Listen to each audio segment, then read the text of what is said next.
میرے پاس چوڑیاں نہیں ہیں، نہیں تو میں گفٹ کرتی ان تمام حکمرانوں کو جو کہ صرف بول نہیں سکتے. آپ بول بھی نہیں سکتے. کیا نہیں ہے آپ کے پاس؟ آپ کے پاس دولت ہے، آپ کے پاس مسائل ہے، آپ کے پاس وقت ضرورت کا تمام اسلحہ موجود ہے. آپ سے اچھے تو وہ ایران والے ہیں جن کا بائیکاٹ پوری دنیا سے ہے، اور وہ امریکہ کے آگے کس طرح سے بات کرتا ہے. کب بولیں گے؟ جب سب کچھ ختم ہو جائے گا. آپ کے پاس ایٹمی پاور ہے.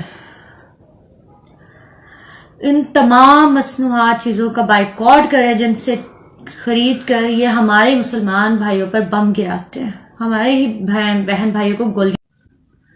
آپ دیکھ رہے ہیں نا کہ فلسطین کے لیے ہم کچھ نہیں کر پا رہے. یہی سبق ہمیں اپنی نسلوں کو بھی دینا ہے کہ ہم نے خود کو فائنینشلی اسٹرانگ کرنا ہے، سوشلی ایکٹیو ہونا ہے، اور قرآن اور دین کو سمجھنا ہے. دین کو اپنے گھروں سے ہم نے قائم کرنا ہے تاکہ ہم تمام دنیا والوں کو بتا سکیں کہ وے آف لائف اسلام ہے. اور میں بتا دینا چاہتی ہوں تمام حکمرانوں کو کہ ہم فلسطین کو چند ڈالروں کے اوس، EMF کے پیکج کے اوس، F-16 کے اسپیئر پارٹ کے اوس فروخت نہیں کریں گے. اگر ان کے لیے اسرائیل کے لیے نرم گوشہ ہے تو ہم فلسطین کی قربانیوں کا سودا نہیں ہونے دیں گے. اگر انہوں نے ایسا کیا تو ہم ان کی اینٹ سے اینٹ بجا دیں گے انشاءاللہ.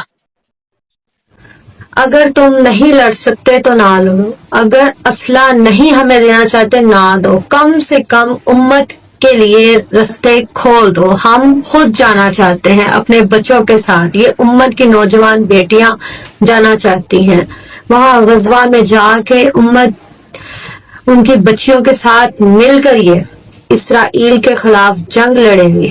ہمیں رستے کھول دیں. آج رفح کے اندر 15 لاکھ لوگ گھیرے میں ہیں.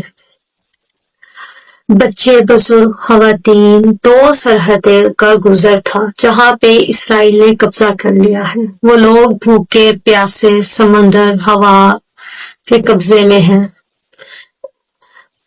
وہ چیخو پکار کر رہے ہیں، فریاد کر رہے ہیں کہ کوئی ان کی مدد کے لیے نہیں آ رہا.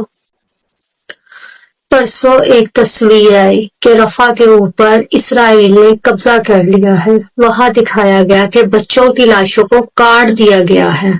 میں ان حکمرانوں سے پوچھتی ہوں کہ یہ سب چیزیں دیکھ کر آپ کس طرح سے سوتے ہیں، اٹھتے ہیں، بیٹھتے ہیں، جاگتے ہیں، زندگی گزارتے ہیں؟ وہ آپ سے فریاد کر رہے ہیں.